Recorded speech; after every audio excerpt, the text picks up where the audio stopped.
29వ వచనం అందరం కలిసి చదువుకుందాము. సండే స్కూల్ పిల్లలు కూడా తీయాల.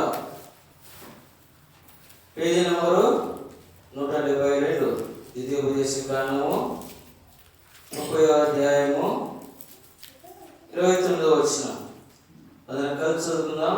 నీ పితరులైన అబ్రహాము, ఇస్సాకు, యాకోబులకు ఆయన ప్రమాణం చేసిన దేశంలో మీరు నివసించినట్లు యెహోవాయే మీ ప్రాణమునకును మీ దీర్ఘాయుష్నకు మూలమై ఉన్నాడు.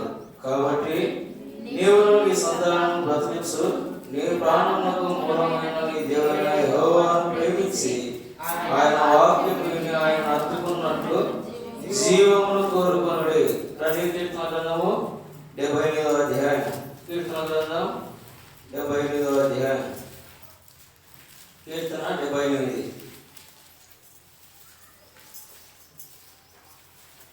కీర్తన గ్రంథము 78, పేజీ నెంబరు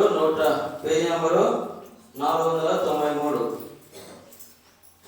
38వ వచనం అందరం కలిసి చదువుకున్నామా? కీర్తన గ్రంథము 78వ అధ్యాయము 38వ వచనం అందరం కలిసి. అయితే ఆయన వాస్తవ్యపూర్ణుడై వాడు నశింపజేయక వారి దోషమును పరిగణించువాడు. చాలు రండి. మీకా గ్రంథము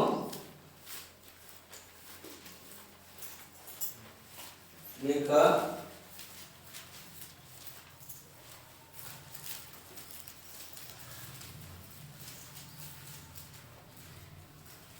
మలాకి గ్రంథము 3వ అధ్యాయం. మలాకి గ్రంథము 3వ అధ్యాయము 6వ వచనం అందరం కలిసి చదువుకున్నాము. మలాకి గ్రంథము 3:6. యెహోవానైన నేను మార్పు లేని వాడను కనుక యాకోబు సంతతి వారన మీరు భయం కాలేదు. మరొక పర్యాయం కంటే చదువుకుందామా? యెహోవానైన నేను మార్పు లేని వాడను కనుక యాకోబు సంతతి వారన మీరు లయం కాలేదు. ప్రభు సాయం కొరకై మనం మోకరించినట్లయితే ప్రభు సాయం కొరకై మనం చిన్న ప్రార్థన చేసుకుందాం. పరిశుద్ధుడైన తండ్రి, జీవ కలిగిన యేసుక్రీస్తు ప్రభువా, రీతి ఉన్న మా దేవుడు, మారని మార్పు చెందని దేవుడు, మరి మొదటి రాజ్య అత్యున్నత సింహాసన ఆశీనుడు మా ప్రభువా, నీకు వందనాలు స్తోత్రాలు చెల్లిస్తూ ఉంటున్నాను. ప్రభువా, నీకు నూతన దినంలో ఇంతవరకు మీరు పాటల ద్వారా మహిమతో వచ్చినారు. ఆరాధన విషయంలో మరి ప్రభా చదువుకునే లేఖను బాగా జ్ఞాపకం చేసుకోండి. దేవా, మరి మా జీవితంలో మీరు చేసిన మేలు ఉపకారాలు ప్రభా మరి లేఖానుసారంగా చూసుకొని మేము ఆరాధించడానికి కీర్తించడానికి ఆత్మతోనూ సత్యంతోనూ ప్రభా ఈ నామాన్ని కీర్తించడానికి కొరకై సహాయం చేయండి. దేవా, మేము గడుపు ఈ కొద్ది సమయం మాకు దీవెనకరంగా ఆశీర్వాదం జరిగించము. తిరగబడిన ఆకాశాన్ని కోరుకుంటున్నాం ప్రభా. యేసు తప్ప మాకు ఎవరు కనబడలేని మాట సంపూర్ణ నెరవేర్చండి దేవా. మాకు కాదు యెహోవా అని కృపాసస్యపడి నామానికి మహిమ కలుగునట్లుగా, కీర్తి కలుగునట్లుగా మీరు సహాయం చేస్తున్నామని ప్రార్థన చేస్తూ ఉంటున్నాం ప్రభా. ఎంతైనా మేము తగ్గవలసిన వారిగా ఉంటున్నాం. ఎంతైనా నామం హెచ్చింపవలసిందిగా ఉంది. దయగలిగిన దేవా, మేమందరం కూడా నీ నామాన్ని హెచ్చించి, పూజించి, శ్లాఘించి, కొనియాడి కనపరుచున్నట్లుగా మా హృదయ ఆంతరంగములను ప్రభా ఈ పాదసన్నిధిలో మరి కుమరించి చేసిన మేలులన్నీ తలపోసుకుంటూ నేను ఆరాధించడం కొరకై సాధించి అయ్యకు దాసులను, అపాత్రులను, ఎన్నిక లేని వాడును ప్రభా నాపై నీ దృష్టి ఉంచి ప్రభాని కనికరం చూపించమని ప్రార్థన చేస్తూ ఉంటున్నా. నీ సహాయాన్ని కోరుకుంటూ, నీ కనికరం కోరుకుంటూ దేవా మరి ఎప్పుడో నిలబడుతున్న దాసును కూడా అభిషేకించి వాడుకోండి. ఎప్పుడో ఆరాధన చేసుకుని 5 కాండలో జరుగుతున్న పరిచర్య పంపబడిన వారు, పరిశుద్ధులు, దేవా కాపురులు, ఉపదేశకులు ఆయా సంఘాల్లో నిలబడుతూ ఉంటుండగా ప్రభా వారి ఎక్కడ తీర్చండి. సంఘాకర్మలది మాట్లాడి మేము మాయపంతులమని ప్రార్థన చేస్తూ ఉంటాం. ఎంతైనా నమ్మని దేవుడు అని ప్రభా ఈ సమయంలో నూతన యెరూషలేములో మీరు మాయపంతులమని ఎవరిని మాయపరచుటకు మాకు నేర్పిస్తున్నామని నీ వస్త్రపు చెంగు ప్రభా మరి మందిరం చుట్టూ మీరు కప్పుతులమని ప్రార్థన చేస్తాము. కనిపించి కనిపించని ఆత్మ శక్తుల కార్యములని ప్రభువైన యేసు నామములో సంఘంగా మరి బతిస్తూ ఉంటున్నాం. కనికరించండి దేవా, మీరు కృప చూపించండి దేవా. మరి రక్షణ పొందిన వారిని కూడా మీరు జ్ఞాపకం చేస్తూ దర్శించమని ప్రార్థన చేస్తున్నాం, చెల్లిస్తూ మహిమ ప్రభావానికి ఆరోపించుకుంటూ ఉన్న సమయం అంతా మాకు దీవెనకరంగా ఆశీర్వాదాలు జరిగించి మా యొక్క సింహాసన ఆశీర్వాదం మా మధ్య నుండి మీరు మాత్రమే మహిమ పొందురమ్మని ఘనత మహిమ ప్రభావాలు ఆరోపించుకుంటూ యేసుక్రీస్తున్నతమైన నామమున ప్రార్థించి వేడుకొంటున్నాం తండ్రి.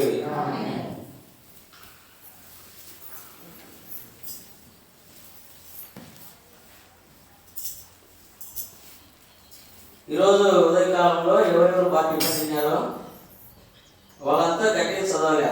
అంటే మనకు అర్థం ఏమైనట్టు, నేను సరిగ్గా టిఫిన్ తినలేదు కనుక నేను నీరసంగా ఉన్నా అని అర్థం ఇస్తుంది. అది మనం ఎక్కడ పోయినా కానీ అర్థం ఇస్తుంది. కాబట్టి మనము ప్రభు సన్నిధానానికి వచ్చినాం.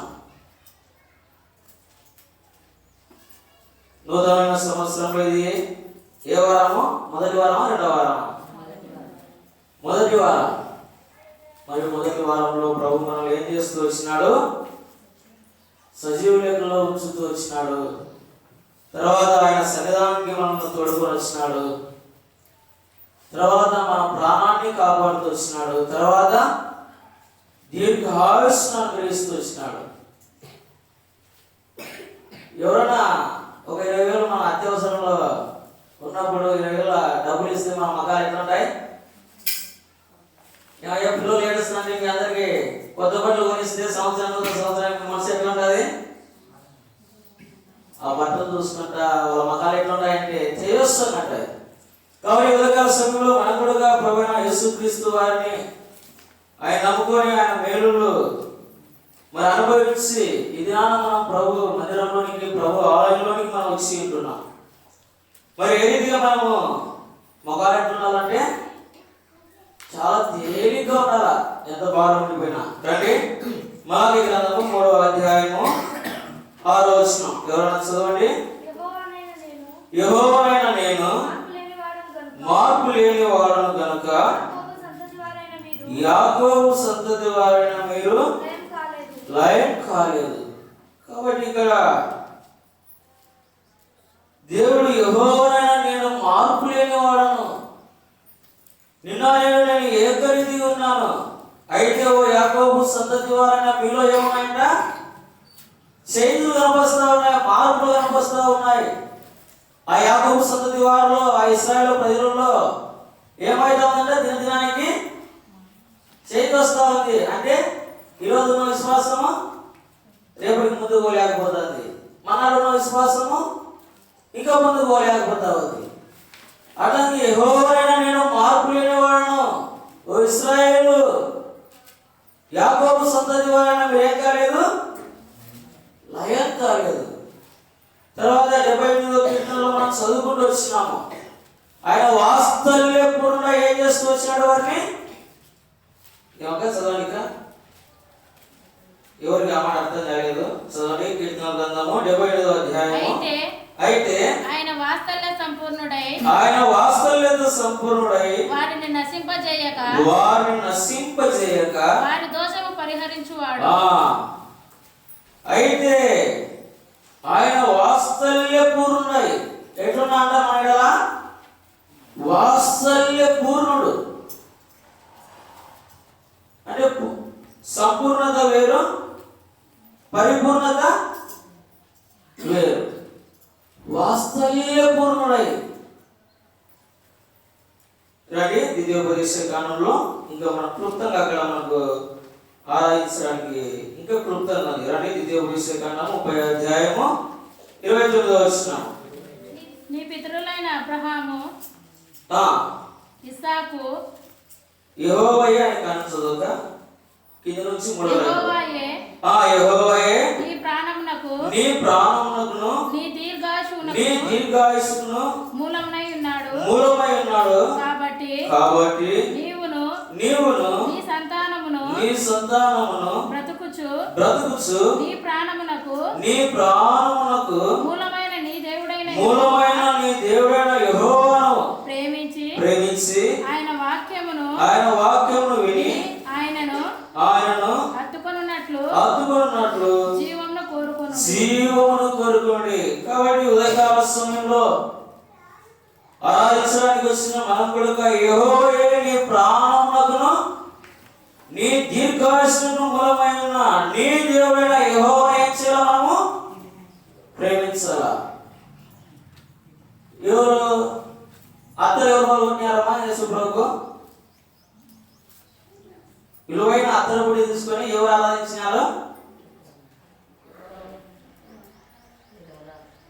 విధురాలు కదా. విలువైన అత్తలు తీసుకొని ఆమె ఏం చేసింది? ప్రభువును ఆమె విస్తారంగా ప్రేమించింది కనుక ప్రభువునికి ఆమె విస్తారమైన పాపములు క్షమించి విలువైన అత్తరు పుట్టితో పగలగొట్టి దేవుని ఆరాధిస్తూ వచ్చింది. మరి నీ నా జీవితంలో కూడా మరి యెహోవాయే మన ప్రాణానికి దీర్ఘాయుస్సుకు మూలమైన దేవుడు. ఉదయకాల సమయంలో ఎంతో మంది దినాన్ని చూడలేక తమ కాళ్ళ భవిష్యత్తులో కలిసిపోతూ వచ్చినారు. అయితే నిన్ను నన్ను కూడా ఏం చేస్తూ వచ్చినాడు? దేవుడు సంపూర్ణంగా తీసుకుని వచ్చినాడు కనుక మనం ఏం చేయాలా? ప్రభువును ఆరాధించేవారిగా ఉండాలా. రండి నెహెమ్యా గ్రంథము కొన్ని మాటలు చూసుకొని క్లుప్తంగానే మన ఆరాధనలోకి ప్రవేశిద్దాము. నెహెమ్యా గ్రంథము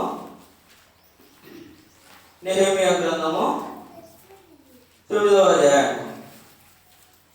నెహెమ్యా గ్రంథము 9వ అధ్యాయము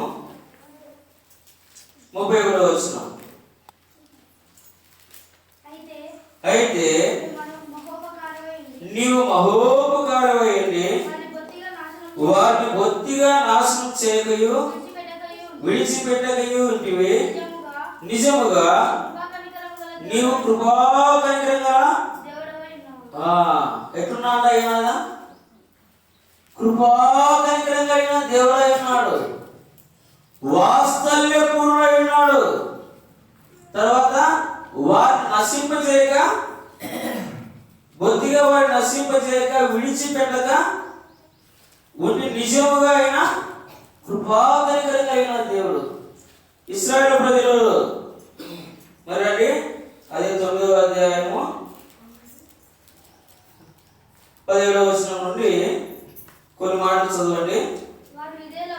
వారి విధేయులకు మనసు లేని వారే తమ మధ్య చేసిన అద్భుతములను జ్ఞాపకం చేసుకొనక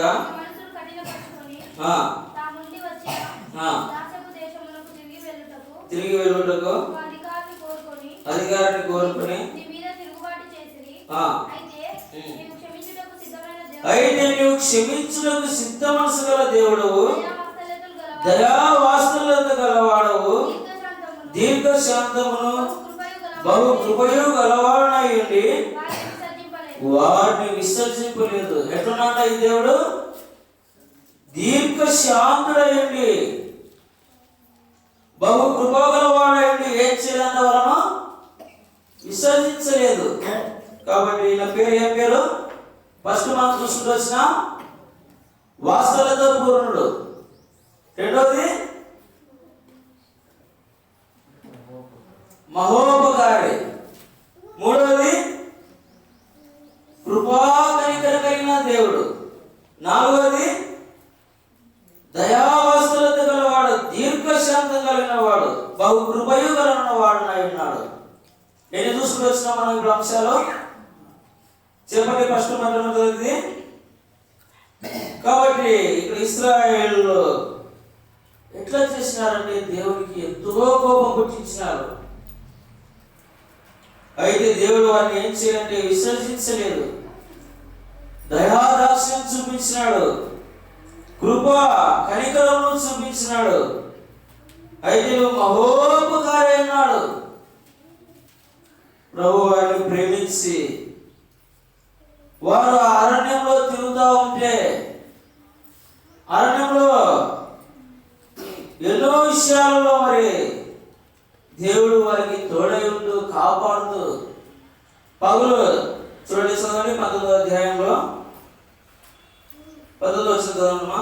వారు ఎడారిలో ఉండగా నీవు బహు విస్తారమైన కృప కలిగిన వాడవై వారిని విసర్జింపలేదు, మార్గము గుండా వారిని తోడుకొని పోవుటకు పగలు మేఘస్తంభమును దారిలో వరకు వెలిగించుటకు రాత్రి అగ్నిస్తంభమును వారిపై నుండి వెళ్ళిపోని యొక్క ఎటువంటి ఇశ్రాయేలు ప్రజలైన వారికి పగలు మేఘస్తంభం వలె రాత్రి అగ్నిస్తంభం వలె దేవుడు వారిని ఎట్లా కాపాడుతా ఉన్నాడా? సంపూర్ణంగా కాపాడుతా ఉన్నాడు. కృపా కనికర వాస్తవత చూపించి పరిపూర్ణంగా మహోపకారి అయి ఉన్నాడు. అయితే వారు ఏం చేస్తూ వచ్చినారు? ఇంత మేలు అనుభవించి వారు అంతగా స్వీకరించి దేవుని ఎదుటి నుంచి వారు ఆ మేలును బాగా ఆస్వాదించి ఒక్కరికైనా ఎట్లుందట? మన మార్పు గ్రంథంలో ఎక్కడో 9 మంది కుష్ఠరోగులు ఉంటే ఏమైనారంట? ఆడికి వెళ్ళి మీ దేహంలో మీ యాజకులు కనపరుచుకోండి. తర్వాత వారు వెళుతున్నాక ఏమైపోయింది? మార్గం మధ్యలోనే పసిపిల్ల దేహం వలె వాడి దేహం అంతా అయితే వచ్చింది.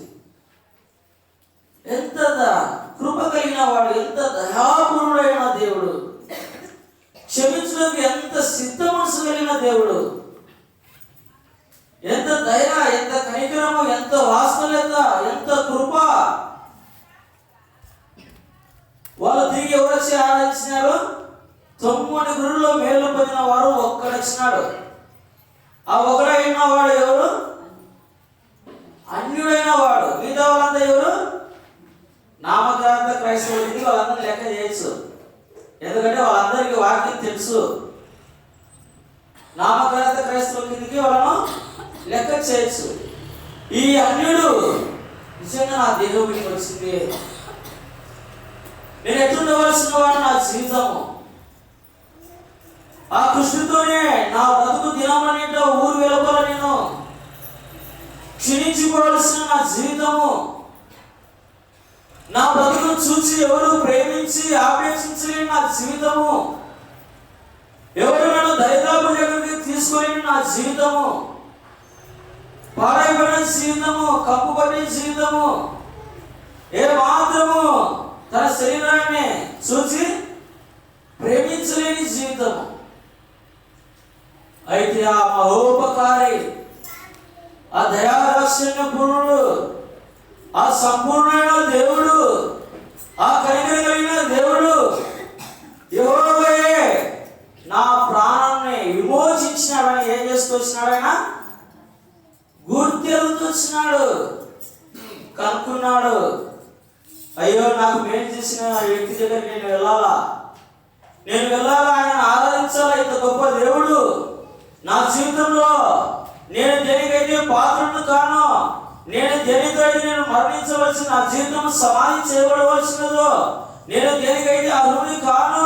అయ్యో, ఇటువంటి ఉపకారి అయిన దేవుడిని, అయ్యో ఇటువంటి ఉపకారి అయిన నా ఎడల చేసిన దానికి నేను ఏం చేస్తాను?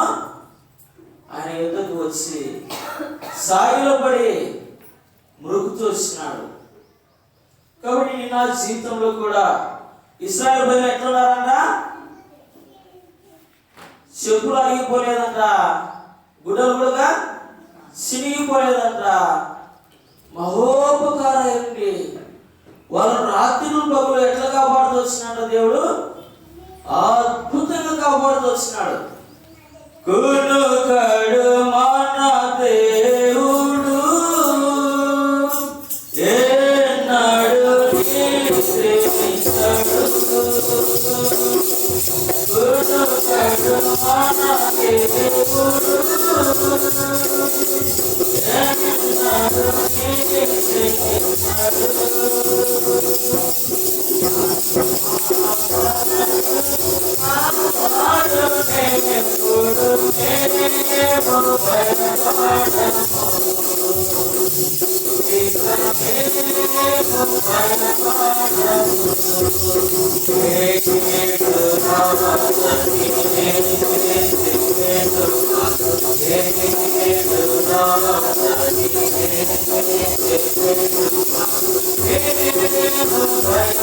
ప్రేమించడు.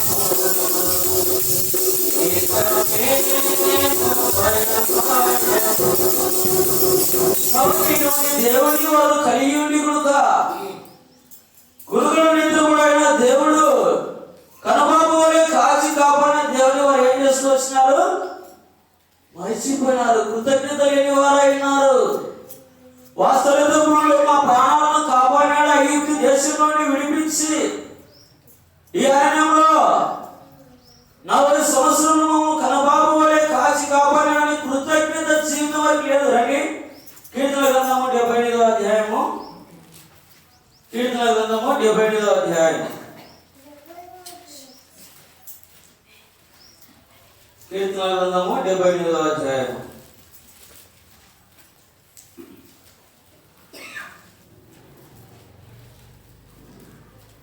42వ వచనం చదవండి. 42వ అధ్యాయం. సారీ. ఆయన బాహుబలమైన విరోధుల చేతుల నుండి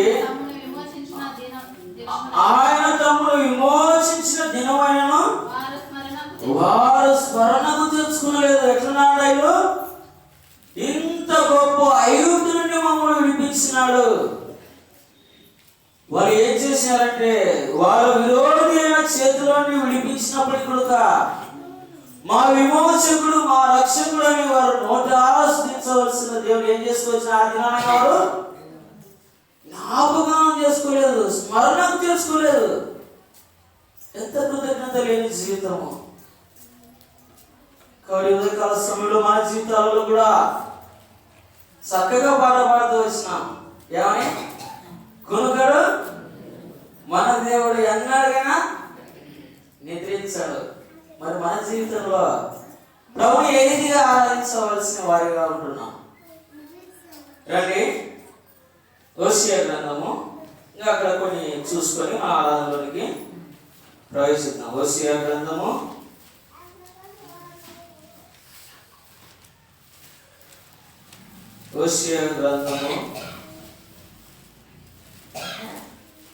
13వ అధ్యాయం. హోషేయ గ్రంథము 13వ అధ్యాయము 5వ వచనం. మహా ఎండకు కాలిన అరణ్యంలో నిన్ను స్నేహించిన వాడను నేనే. ఎట్లా ఆయన స్నేహించినాడు? మహా ఎండకు కాలిన అరణ్యంలో నిన్ను స్నేహించిన వాడను నేనే. కాబట్టి వారిని ప్రేమించినాడు, కృపావాసులతో చూపించినాడు, కనికరపూర్ణుడైనాడు. క్షమించడం ఎట్లున్నాడ? శీత మనసు కలిగిన దేవుడుగా ఉన్నాడు. తర్వాత ఇంకా ఆయన ప్రేమ ఏం చేస్తా ఉందంటే అటువంటి స్థితిలో వారిని ఏం చేస్తా ఉన్నాడ? స్నేహిస్తా ఉన్నాడు, ఇంకా ప్రేమిస్తా ఉన్నాడు. రండి, ఆ 4వ వచనం చదవండి.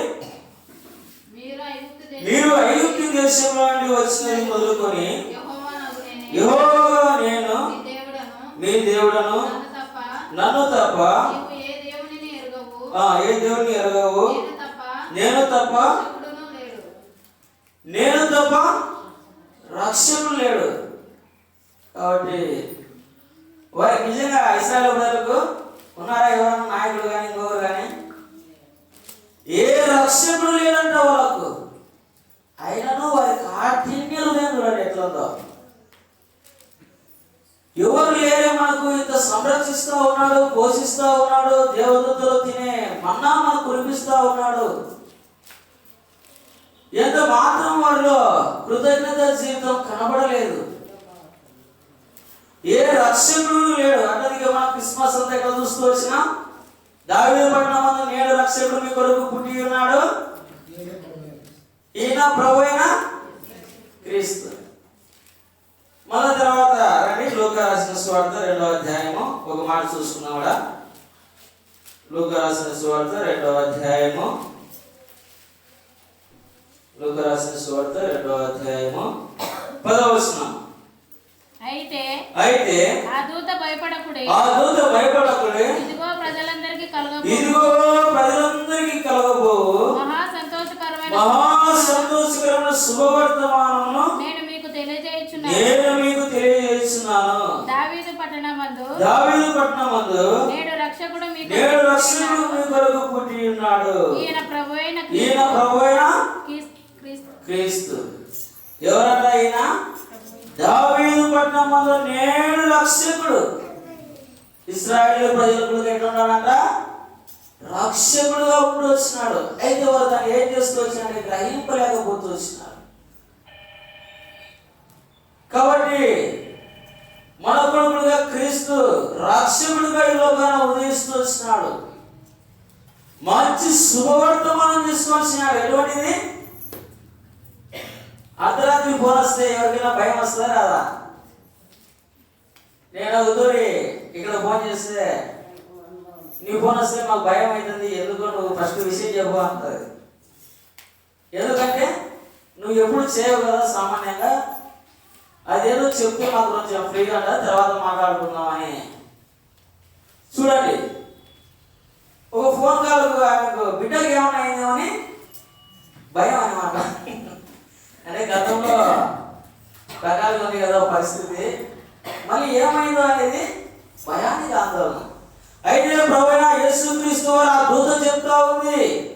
ఏం చెప్తా ఉందంటే, ఇదిగో ప్రజలందరికీ కలగబోవు మహా సంతోషకరమైన శుభవర్తమానం మోసుకొని వచ్చింది. కాబట్టి నిజంగా ఇశ్రాయేలు ప్రజలకు దేవుడు ఎట్లున్నా అంటే రక్షకుడుగా ఉండి వచ్చినాడు. మన జీవితంలో కూడా ప్రభువైన యేసుక్రీస్తు వారు రక్షకుడుగా ఉదయిస్తూ వచ్చినాడు. ఆయన ద్వారా మనకి ఏం కలుగుతూ వచ్చిందంటే పాప క్షమాపణ కలుగుతూ వచ్చింది. అతనికి ఆయన పేరు దయా దాక్షిణ్యం కలిగిన వాడు, దీర్ఘశాంతుడు, క్షమించుటకు సిద్ధ మనసు కలిగిన వాడు. అతనికి ప్రకటన 1:6 ప్రకారంగా మనల్ని ప్రేమించి ఏం చేస్తూ వచ్చినాడు? మన పాపల కొరకు ఆయన రక్తాన్ని రెడీ. ప్రకటన గ్రంథము 1వ అధ్యాయము 6వ వచనంలోకి ప్రవేశిద్దాము. కొద్దిగా సమయం. ప్రకటన గ్రంథము 1వ అధ్యాయము 6వ వచనం. మనలను ప్రేమించుచు తన రక్తము వలన మన పాపముల నుండి మనలను విడిపించిన వానికి మహిమయు ప్రభావములు యుగయుగములు కలుగును గాక. ఆమేన్. చదువుమా. ఆయన మనలను మన తండ్రి యగు దేవునికి ఒక యాజకులుగాను చేసినాడు. ఎట్లున్నాడు ఆయన? మన పాపముల నిమిత్తమై మనల్ని ప్రేమించుచు తన రక్తం వలన, అనగా మనకు విమోచన అనుగ్రహిస్తూ వచ్చిన దేవుడు. అట్లనికే ఇదిగో ప్రజలందరికీ కలగబోవు మహా సంతోషకరమైన శుభవర్తమానం. ఏ శుభవర్తమానం ఇది? అంధకారంలో ఉన్న వారికి వెలుగించుటకు, అంధకారంలో ఉన్న వారికి వెలిగించుటకు, దుఃఖంలో ఉన్నవారు, నిట్టూర్పులో ఉన్న వారిని బయటికి తీసుకురావడానికి మహా సంతోషకరమైన శుభవర్తమానము. నిజంగా యువకాల సమయంలో మనం కొన్ని లేఖనాలు చూస్తూ వచ్చినాం. ఆ ఇశ్రాయేలు ప్రజల ఎట్లున్నాడో దేవుడు దయావాస్తులను చూపించిన వాడిగా ఉంటున్నాడు. మనలో ప్రభువైన యేసుక్రీస్తు వారు మనలో ప్రేమించి మనలో దయను చూపి, కృపను చూపించి, దయావాస్తులను చూపించి మహోపకారిగా మన కొరకు ఏం చేస్తూ వచ్చినా అంటే తన ప్రాణాన్ని అర్పిస్తూ వచ్చినాడు. ఏమర్పిస్తూ వచ్చినాడు?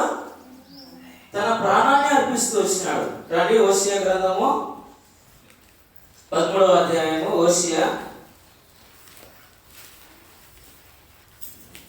14వ వచనం. ఎవరైనా తీసిన వాళ్ళు? అయినను పాతాళ వశంలో నుండి నేను వారిని విమోచించుదును.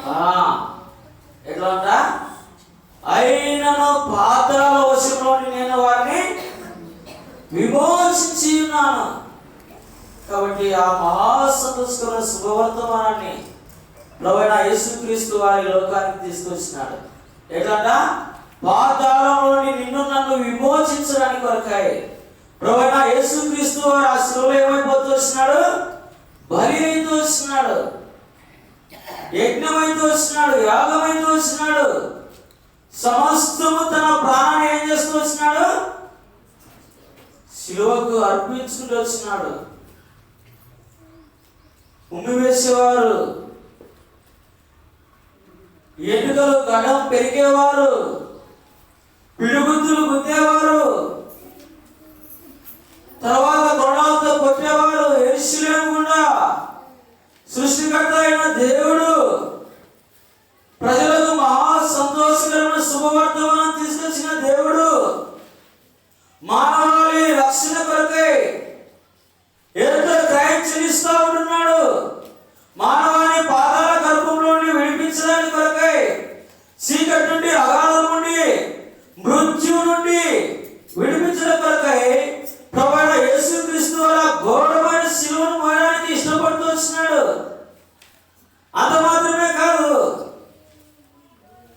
నిలువెల్లా తన దేహం అంతా ఎట్లుందంట, రక్తం దారులు,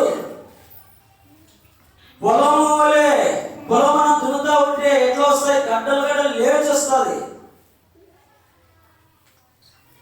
అప్పుడే దానికి పొలానికి ఏమొస్తుంది, బలం వస్తుంది, సతువు వస్తుంది. తర్వాత మన పంట కూడా సమృద్ధిగా పండడానికి అవకాశం వస్తుంది. కాబట్టి ప్రభువైన యేసుక్రీస్తు వారి మానవానికి రక్షణ ఇవ్వడానికి కొరకై శిలువలో బలి అయితే వచ్చినాడు, యజ్ఞం అయితే వచ్చినాడు. ఆ ఘోరమైన శిలువను ప్రభువైన యేసుక్రీస్తు వారు మరి అనుభవిస్తూ వచ్చినాడు. అంత మాత్రమే కాదు, పరిపూర్ణంగా మానవాళికి రక్షణ ఇవ్వడానికి కొరకు ఏం చేస్తూ వచ్చినాడు, సంపూర్ణంగా తను అర్పించుకుంటూ వచ్చినాడు. మానా నిమిత్తమే దరిద్రుడాయ ప్రభు పురజువనే నిరాకరకాసి ఆరిస్తపడెను ప్రభు మానా నిమిత్తమే దరిద్రుడాయ ప్రభు పురజువనే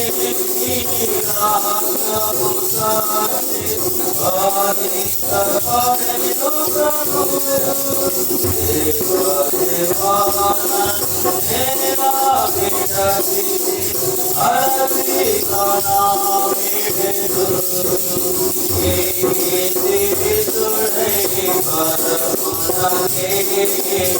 ప్రభు దేవా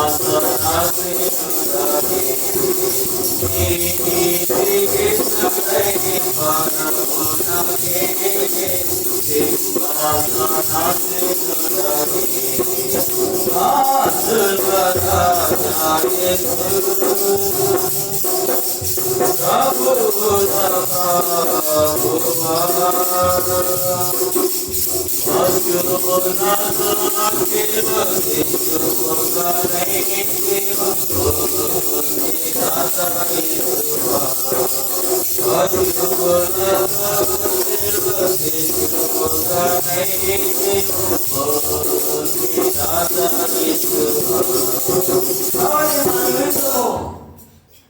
ఆ ఘోర శిలువను భరిస్తూ వచ్చినాడు, కేక వేస్తూ వచ్చినాడు, దేవా దేవా నన్ను ఎలా చేయించింది. కాబట్టి మృత్యుంజయ పాదాల గర్భమును సంపూర్ణంగా ఓడించడానికి కొరకై, ఘన విజయం పొందుట కొరకై ప్రభువైన యేసుక్రీస్తు వారు ఆ ఘోర శిలువను ఏం చేస్తూ వచ్చినాడు, ప్రీతికరంగా ప్రేమించి ప్రాణం ఇస్తూ వచ్చినాడు. ఈ పాట ఎవరికి రాదా మీకు? గట్టి వాడదాం అందరము. ఇప్పుడు మనం పాడే పాటే, ఎందుకంటే వాక్యం కానీ పాట కానీ మదిలో ఎప్పుడైతే హృదయం నింపబడతాదో ఉల్లాసంగా మనసంతా ఏమైందంటే తేలిక అయిపోతుంది. సరే, మరొకరు పాడదాము. అందరూ దయచేసి నాతో పాటు పాడండి. గట్టి పడాలా, పైన టాపు అలరాలా. సరే పాడండి. మానా నిమిత్తమే దరిద్రుడాయ ప్రభు పురజువనే నిరాకరకాసి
హోషేయ గ్రంథము 13వ అధ్యాయం 14వ వచనం చదువుమా.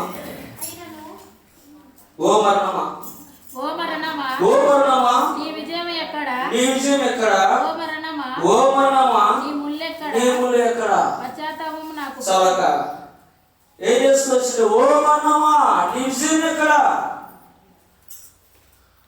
ఓ సమాధి, నీ విజయం ఎక్కడ? ఓ మరణమా, నీ విజయం ఎక్కడ? ఓ మరణమా, నీ ముళ్ళు ఎక్కడ? సమస్తాన్ని ఎట్లా చేసుకొచ్చినాడు? త్రుంచి వేస్తూ వచ్చినాడు. మానవాళికి రక్షణ గ్రహిస్తూ వచ్చినాడు. ఇదే శుభవర్తమానాన్ని ప్రభువైన యేసుక్రీస్తు వారి లోకానికి తీసుకుని వచ్చింది. నిన్ను నన్ను విమోచించినాడు. ఆ కాలిన మర, ఆ కాలిన ఆ మహాయండ కాలిన అరణ్యంలో నిన్ను నన్ను ఏం చేస్తూ వచ్చినాడు? స్నేహించినాడు, ప్రేమించినాడు. నీ నా జీవితము అరణ్యం లాంటి జీవితము, హృదయంలో నెమ్మది లేక కొట్టుమిట్లాడుతున్న జీవితము, ఏమాత్రం సంతోషం లేక మరణానికే పాత్రమైన జీవితంలో ఏం చేస్తూ వచ్చినాడు? ప్రభువైన యేసుక్రీస్తు వారు స్నేహించినాడు, ప్రేమించినాడు. గొప్ప రక్షణ కొరకై క్రూర ఎక్కినాడు. మన మానవుల పాప విమోచన కొరకై ప్రభువైన యేసుక్రీస్తు వారు సంపూర్ణంగా, ఓ మరణమా, నీ విజయం ఎక్కడ?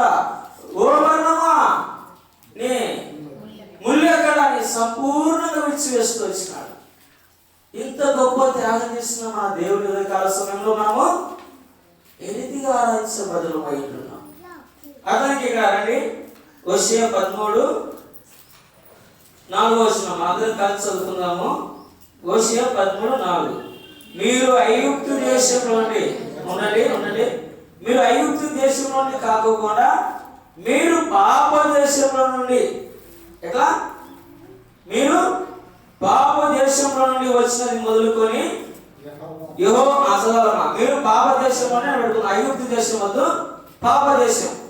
ఓకేనా? చదువుదాం. మీరు పాప దేశం నుండి వచ్చినది మొదలుకొని యెహోవాను నేను మీ దేవుడును, నన్ను తప్ప నువ్వు ఏ దేవుడును ఎరుగను, నేను తప్ప ఏ రక్షకుడును. కాబట్టి ప్రభువా, పాప దేశం నుండి నన్ను తీసుకుని వచ్చినది మొదలుకొని ఇంతవరకు సంరక్షకుడుగా ఉంటూ వచ్చినావు, ఇంతవరకు పోషిస్తూ వచ్చినావు, ఇంతవరకు దీర్ఘాయుస్సు ప్రాణం నాకు దయచేసినావు. 2024 సంవత్సరమే నా జీవితం ముగివేయాల్సినది. అయితే ప్రభువా, మొదటి వారంలో నేను జీవించడానికి నా ప్రాణంను దీర్ఘాయుస్సును అనుగ్రహిస్తూ వచ్చినావు. ఎక్కడి నుంచి? పాప దేశం నుండి. పక్కన అందరూ పాప దేశంలో నుండి నన్ను మొదలుకొని ఇది వరకు కాపాడినావు దేవా. ఏ రక్షకుడు నాకు లేడు. కాబట్టి ఐగుప్తు దేశంలో నుండి వారిని విడిపించిన మొదలుకొని వారికి దేవుడు తోడండి. అయితే మనం కూడా పాప దేశం అంటే మనం లోకంలో పాపానికి దాసులమైనప్పుడు మనములుగా దాసులమే కదా పాపానికి. ఆ పాప దాసిత్వం నుండి మనములుగా ఏం చేస్తూ వచ్చినాడు? విడిపిస్తూ వచ్చినాడు. కాబట్టి మనములుగా దాన్ని తలంచుకోవచ్చు. ఐగుప్తు దేశం కాకుండా పాప దేశం నా జీవితాన్ని కూడా విడిపించినావు ప్రభువా. నిజంగా కాళీ నారాయణం లాంటి నా జీవితము, ఎండిపోయిన నా జీవితము, తృప్తి లేని జీవితము, అయితే నీ ద్వారా ఏం చేస్తూ వచ్చినావు అంటే నన్ను ప్రేమించి గొప్ప రక్షణ ఇస్తూ వచ్చినావు. ఇట్లా సృష్టికర్త దేవుడికి నేను ఏమి గలను, నా ప్రాణంను కాపాడుతూ వచ్చినావు, దీర్ఘాయుస్సును ఇస్తూ వచ్చినావు. కనుక ఉదయకాల సమయంలో పరిపూర్ణంగా నేను నన్ను నా కుటుంబాన్ని కాపాడిన దేవునికి నేను ఏమి గలనని ఏం చేయాలా? హృదయాన్ని ఏం చేయాలా? ప్రభు ఎదుట కుమరించాలి. ఆ స్త్రీ ఏం చేస్తూ వచ్చింది? తన విస్తారమైన పాపాలు దేవుడు క్షమించినాడు కనుక ఆ విస్తారంగా ప్రేమించింది. విస్తారమైన పాపాలు క్షమించబడే అత్తరుమట్టి పగలగొడుతూ మనసారా దేవుడు ఏం చేస్తూ వచ్చింది? ఆరాధిస్తూ వచ్చింది. ఒక చిన్న ఉదాహరణ చెప్పి నేను ముగిస్తాను. ఒక స్టీమర్లో ప్రయాణం చేస్తూ ఉన్నారు. ఒక దేశానికి బయలు వెళ్తూ ఉన్నారు. ఎట్లా? ఒక స్టీమర్లో ప్రయాణం చేస్తూ ఉన్నారు. ఒక దేశానికి బయలు వెళ్తూ ఉన్నారు. వెళ్తా ఉంటే అందరూ పోతా ఉన్నారు. తినేవాళ్ళు తింటా ఉన్నారు, తాగేవాళ్ళు తాగుతూ ఉన్నారు, ఎంజాయ్ చేసేవాళ్ళు ఎంజాయ్ చేస్తూ ఉన్నారు. తర్వాత ఆ వాతావరణం, ఓడలో ప్రయాణిస్తే వాతావరణం ఎట్లుంటుంది ఎవరికైనా కానీ? మన బైక్లో లేదా ఒక సుమోలో వెళ్తే మన మనసు ఎట్లుంటుంది? అందరికీ తేలిక అయిపోయి ఎంతో సంతోషం వస్తూ ఉంటుంది. అయితే వాళ్ళు ఓడలో ప్రయాణం చేస్తూ ఉన్నారు. ప్రయాణం చేస్తూ ఉంటే తినేవాళ్ళు తింటూ ఉన్నారు, తాగేవాళ్ళు తాగుతూ ఉన్నారు, ఆనందించేవాళ్ళు ఆనందిస్తూ ఉన్నారు. తర్వాత కెప్టెన్ వచ్చినాడు. కెప్టెన్ వచ్చి అయాలో కొన్ని గంటల లోపల ఏం చెప్తూ వచ్చినాడు? కొన్ని గంటల లోపల దయచేసి ఇక్కడ ఉన్న వారంతా వినవలేను మనవి చేస్తూ వచ్చినాడు. కొన్ని గంటల లోపల సముద్రంలో మనందరం ఏం చేయబోతున్నాం? చనిపోవడానికి సిద్ధంగా ఉన్నాము అనే వార్త ప్రకటన చేసినాడు. ఆ వార్త ప్రకటన చేస్తానే ఏమో సంతోషమైన వాళ్ళు ఏమైపోయినారంటే తిరిగిపోయినారు. ఎక్కడొచ్చి పడేది ఏదబ్బా, ఇంత డబ్బులు పెట్టి ఒక్కొక్కరు వాళ్ళ మనస్తత్వాలు బయలుపడతా ఉన్నాయి, భయానికి గురవుతా ఉన్నారు, ఆందోళనకు గురవుతా ఉన్నారు. కెప్టెన్ వెళ్ళిపోయినాడు. మళ్ళా ఒక అర్ధ తర్వాత కెప్టెన్ వచ్చినాడు. అయ్యా ఇంకా కొన్ని నిమిషాల్లో అందరం చావబోతా ఉన్నాం, కొన్ని నిమిషాలు దగ్గర పడింది ఇంకా మనకు. దయచేసి ఎవరైనా దయచేసి ఒక వ్యక్తి వెళ్ళినట్లయితే ఓడ అడుగు బాగాన హోల్ పడింది, ఆ వాటర్ని లోపలికి వస్తూ ఉన్నాయి. దయచేసి ఎవరైనా ఒక వ్యక్తి వెళ్ళినట్లయితే, ఆ ఓడలు పూడ్చినట్లయితే అందరం బ్రతికి ప్రాణాలు బతకడతాం అని కేక వేస్తూ మళ్ళీ ప్రకటన చేసి వెళ్ళిపోయినాడు లోపలికి కెప్టెన్. ఎవరు చూస్తా ఉన్నా దిక్కు దోచడం లేదు. ఇప్పుడు అలా పాము ఉందంటేనే మనం ఏం చేస్తాం? భయపడకుండా పోలేం. మన పిల్లోని కూడా సంప్రదాయమే కానీ మన ధైర్యం లేకుండా పిల్లోడు నేను సంస్థలే కానీ పోయినా కానీ వాడిని కూడా ఏం చేస్తాం? మనం పక్కకు లాక్కేస్తాం. ఎవరు అందరూ భయానికి గురైపోయినారు, ఎవరు తెగించి ముందుకు రాలేదు. అయితే ఒక మంచి యవనస్తుడు ముందుకు వచ్చినాడు. మంచి యవనస్తుడు ముందుకు వచ్చి అయ్యా నేను వెళ్తాను కెప్టెన్ గారు అన్నాడు. వెళ్తావా? రైట్, ఓకే, వెరీ గుడ్ అని చెప్పేసి కెప్టెన్ తగ్గు దించేసినాడు. పలాసంట హోల్ పడింది, చూడండి వాటర్ వస్తూ ఉన్నాయి. ఆ వ్యక్తి మరి అడుగు భాగాన్ని సముద్రంలోనికి దూకినాడు. తర్వాత హోల్ పూడ్చినాడు. తర్వాత నెమ్మదిగా ఓడ గట్టెత్తా వచ్చింది. ఓడ గట్టు ఎక్కడంలోనే కెప్టెన్ దిగేసి తర్వాత ఆ కుమారుడిని చూడడానికి వెళ్ళిపోయినాడు. సరిపోయిన ఆ వ్యక్తి రొమ్ములకు ఆంచుకొని ఏడుస్తా ఉన్నాడు. అయ్యో అని బాధిస్తా ఉన్నాడు, రోధిస్తా ఉన్నాడు. రొమ్ములకు అత్తుకొని చాలా బాధపడతా ఉన్నాడు. కొంతమంది మీరు అనుభవించినాక ఏం చేస్తారు? మేలు అనుభవించినాక కొంతమంది ఏం చేస్తారు? ఏడ్చున్నాడు, ఇంటికి ఏడ్చున్నాడు పని లేక అనేవారు కూడా లేకపోలేదు. అట్లా ఆ స్టెప్లో కూడా కొంతమంది ఉండి ఎందుకు ఆయనకి వెలువడింది అట్లా ఏడుస్తున్నాడు, మనందరం వచ్చేసినాం కదా, అయితే వేరే వాళ్ళు అయ్యా కుమారుడు ఎవరో కాదు, ఆ యవనస్తుడు ఎవరో కాదు, తన ఒక్కగానొక్క కుమారుడు ఆయనే. అయ్యో అట్లనా, అయ్యో అయ్యో అందరూ బాగా కట్టినారు. ఇంకా మా ప్రాణాన్ని విమోచించిన వాడు, మా మరణం నుండి తప్పించిన వాడు, మేము ఈ దినం బతుకుతున్నామంటే, ఈ దినం చలిస్తా ఉన్నామంటే ఈ యవనస్తులు చేసిన త్యాగం గొప్పది. నివాళులు అర్పిస్తూ ఉన్నారు, బారులు ఆ యవనస్తుని పుస్తకానికి బారు నివాళులు అర్పిస్తూ ఉన్నారు. ఎందుకు? క్షేమం పొందిన వారు ప్రతి వారు నివాళులు అర్పిస్తూ ఏడుస్తూ సంతాపం తెలుపుతా ఉన్నారు. చూడండి, తాత్కాలికమైన ప్రాణాన్ని కాపాడినాడు. ఎటువంటి కదా ఏమక తాత్కాలికమైన ప్రాణాన్ని కాపాడిన వ్యక్తిని వాళ్ళు అంతగా ప్రేమించి, అంతగా వాళ్ళు పూలమాలేసి, అంతగా దుఃఖించి మా ప్రాణాన్ని విమోచించినాడు. ఈ అబ్బాయి మమ్మల్ని వెలుగులోకి తీసుకొచ్చినాడు, ఈరోజు ఊపిరిచ్చినాడు. సృష్టికర్త అయిన దేవుడు నా విమోచన కొరకై నా ప్రాణం విమోచించిన దేవుని. అంత మాత్రమే కాదు, వారిని కాపాడి కొన్ని దినాల్లో మళ్ళీ వాళ్ళు ఏం చేస్తారు? మరణానికి చెప్పాలా? మరణానికి మళ్ళీ వాళ్ళు ఏమన్నా మరణానికి మళ్ళీ దగ్గర ఉన్నారు వాళ్ళు. అది కన్నా తప్పించినాడు మంచిదే, కానీ మళ్ళా తర్వాత తాత్కాలికమైన మరణం నుండి తప్పించిన ఆ వ్యక్తిని వారు ఎంతగా గర్వపరిచినారంటే, నిన్ను నన్ను విమోచించి విడిపించి గొప్ప రక్షించి మహారణ్యంలో మనం అందరినీ స్నేహించి మన ప్రాణంలో దీర్ఘాయుష్నిచ్చి ఇంతవరకు మనం దేవుడు కాచి కాపాడిన దేవుడు. అంత మాత్రమే కాదు, మన ఈ లోకం విడిచిపెట్టినట్లయితే తిరిగకుండా పరలోకంలో దేవుడితో కూడా జీవించి భాగ్యం ఇచ్చిన మన దేవుని ఊరేగాల సమయంలో ఏ రీతిగా నువ్వు ఆరాధించడానికి వచ్చి ఉంటున్నావు? మనస్ఫూర్తిగా ప్రభువా నా జీవితంలో మహోపకార్యమై ఉన్నాయి, పాపం దేశంలో నన్ను విడిపించిన మొదలుకొని గొప్ప రక్షకుడుగా ఉన్నావు. అంత మాత్రమే కాదు, నా ప్రాణానికి నా దీర్ఘాయుష్కు మూలమై ఉన్నావు. నువ్వు కృపా కనికరం కలిగి వాస్తవలేపుడువై ఉన్నావు. నేను నన్ను విమోచించిన దినాన్ని నేను గుర్తిరేక అయినప్పటికీ ప్రభా నీ ప్రేమ నన్ను విడిచిపెట్టలేదు. మరి ఇటువంటి ప్రేమకు నేను ఏమి గలను ప్రభా అని హృదయమారా నువ్వు నీ నోరు తెరిచి, ప్రభా నిజంగా నా జీవితంలో ఆ తాత్కాలికమైన వారే ప్రభా, నేను చనిపోయినా కానీ నన్ను నా కుటుంబాన్ని కాపాడినావే, నేను చనిపోయిన దగ్గర ఉండే గొప్ప భాగ్యం ఇచ్చినావా దేవా,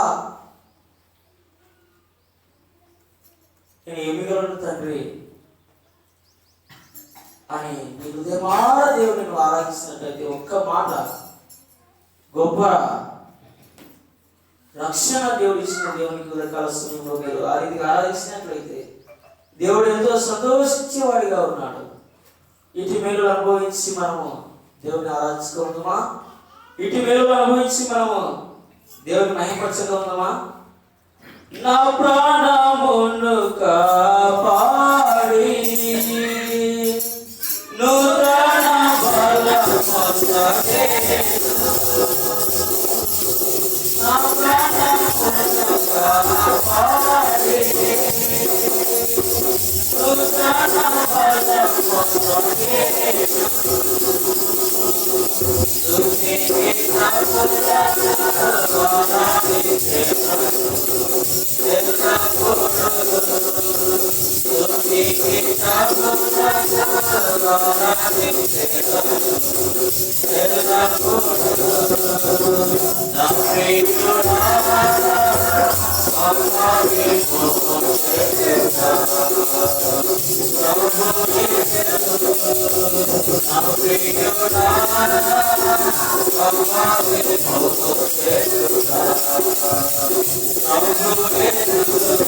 Thank you. దేవుడు చేసిన మేలు మనము తలపోసుకొని దేవుడిని ఆరాధించినట్లయితే దేవుడు ఎంతో సంతోషించేవాడిగా ఉన్నాడు. ఆ రీతిగా మనకు ఆరాధన దేవుడు సహాయపడును గాక.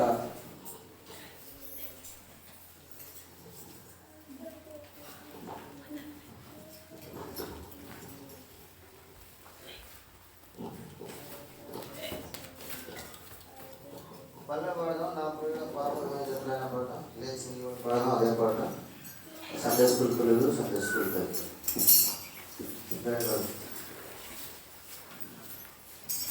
పిల్లలు వచ్చారు. పాఠశాల చెప్పండి.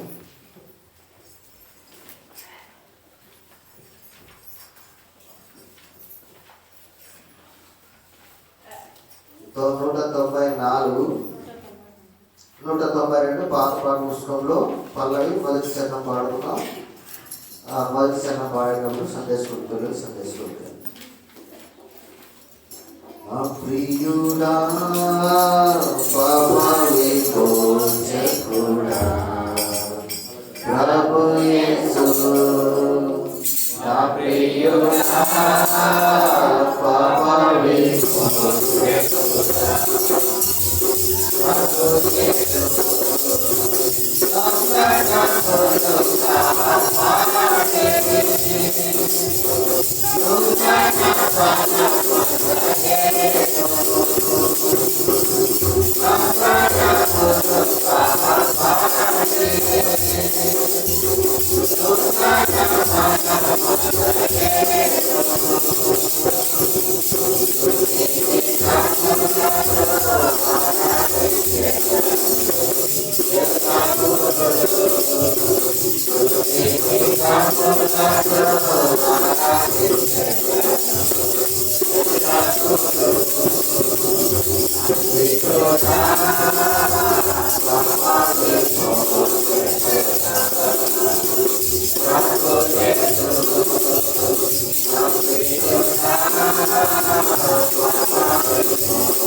ఆరాధన సమయంలో ఎవరు బయట తిరగొద్దండి, బయట ఉండొద్దు.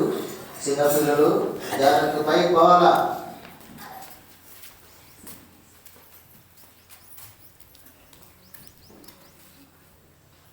సండే స్కూల్ టీచర్ ఆరాధన చేసిన తర్వాత ఒక సహోదరుడు ఒక సహోదరి క్రమంగా ప్రభుని ఆరాధిస్తాం. సేవకురాలు ఆరాధన చేసి సండే స్కూల్ వెళ్తుంది. తర్వాత ఒక సహోదరుడు ఒక సహోదరి క్రమంగా ప్రభును ఆరాధిస్తాం.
ఆమేన్.